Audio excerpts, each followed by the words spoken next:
The truth is you can never truly eliminate risk 100% whenever you start a small business, especially when you're dealing with shiny cardboard that goes up and down in price. And so whether it's Pokemon cards or any other kinds of trading cards, those values do go up and down. But I've come up with 5 principles that I've used over the last several months that have helped me mitigate risk or lower the opportunity for risk in my small business.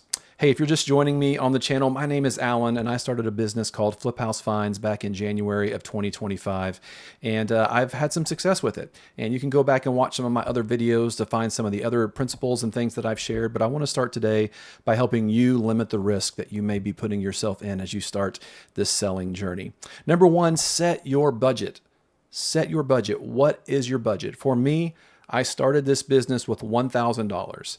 I was going to buy all my envelopes, top loaders, penny sleeves, tabs, whatever it was, I was going to buy with that $1,000. And so I've made sure that I've only used that $1,000. I've never used anything outside of that to start my business.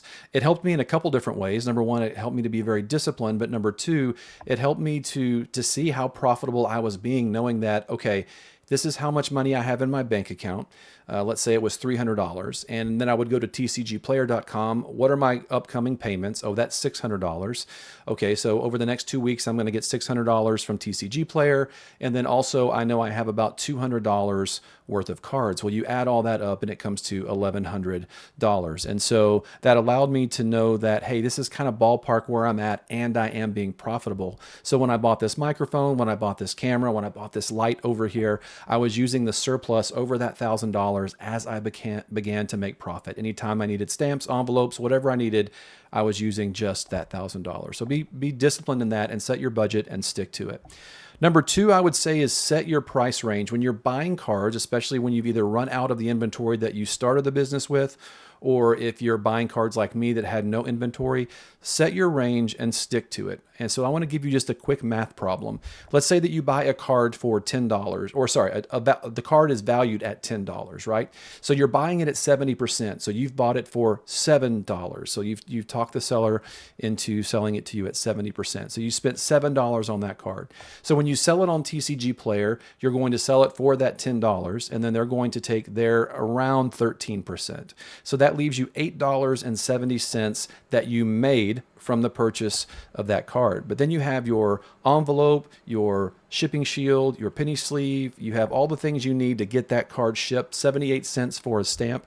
And so that comes to around 90 cents or so.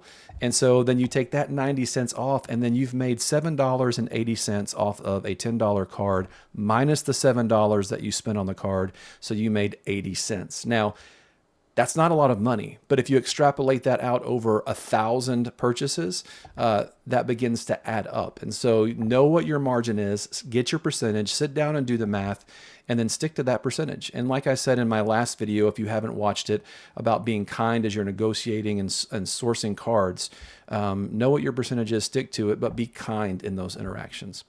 Number 3, kill FOMO. Be disciplined. FOMO stands for fear of missing out. The times I've gotten into trouble, especially the time that I bought $200 of fake cards, 2 $100 fake cards, was because I was kind of under pressure. I was about to have a meeting with the Growth Acceleration Program with TCG Player that I got invited into, and I wanted to show them that I had some cards up online. And so even though that deal felt off to me, I pushed through the fear or the red flags because I know I wanted to get some inventory up so that when I met with them, I had that there. That wasn't even a requirement of being a part of the GAP program, but it's just something that I felt pressure on myself to do, is to get cards up there. So if you have this fear of missing out or this anxiety that, oh, I just want to show people I have lots of cards up all the time, that's when you're going to make mistakes. So kill that fear of missing out and be disciplined when you're purchasing and listing cards. Number 4, this one has saved me a lot. I try to buy only what I have time to list.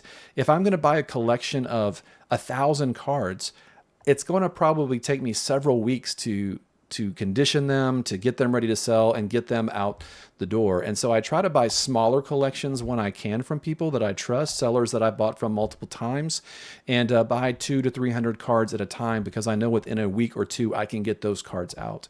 And so I try to buy only what I can list. And so again, that kind of goes back to the last point of don't buy into the fear of missing out, but it's also something that it's just kind of a rule that I have is not to sit on inventory because the prices do fluctuate. So if you buy something at 70% today, you know what the price is today. If you can list it today, then you're going to get the full 100% when you list it of current market value. So then you have a more predictable income coming in when you sell those cards. So try to buy only what you can sell or you have time to sell, especially if you're a one-man show like me. And then number five, focus on the stable sets.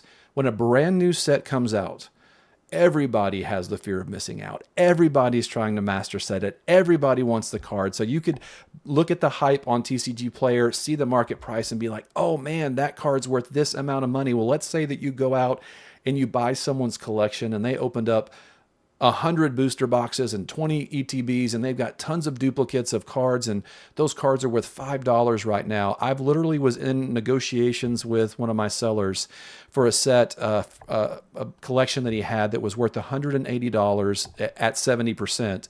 And the next day, before we closed the deal, that $180 set went down to the value of $120. And so when things are hot, don't buy. Let those sets cool down, stabilize. It's the stuff that's a year, 2 years, 3 years old, vintage stuff from back in the day. Those are going to be more stable and more predictable, and sitting on those a little bit longer isn't going to be as impactful as the new hot set. Because for whatever reason, sometimes people, well, not sometimes, every time a new set comes out, everybody wants all the cards. There's the chase cards. They're worth a lot of money. If you can buy it that day and sell it that day, maybe you can mitigate some risk to get that out the door, but it's a risk. That is a risk that you want to avoid. So if at all possible, go 2 or 3 sets back when you're buying your inventory. So those are the 5 principles that I've come up with to help me mitigate risk, to eliminate risk or lower the risk, because you can never truly eliminate it. I'll go over them again real quick. Set your budget and stick to it. Set your percentage range and kind of do the math to know where you're at on that.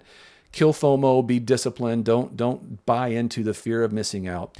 Buy only what you have time to list. Again, that may be just for me. Maybe you want to buy lots of cards and you can list 1,000 cards in a week. That's just not in my time margin. So I try to just buy what I have time to list.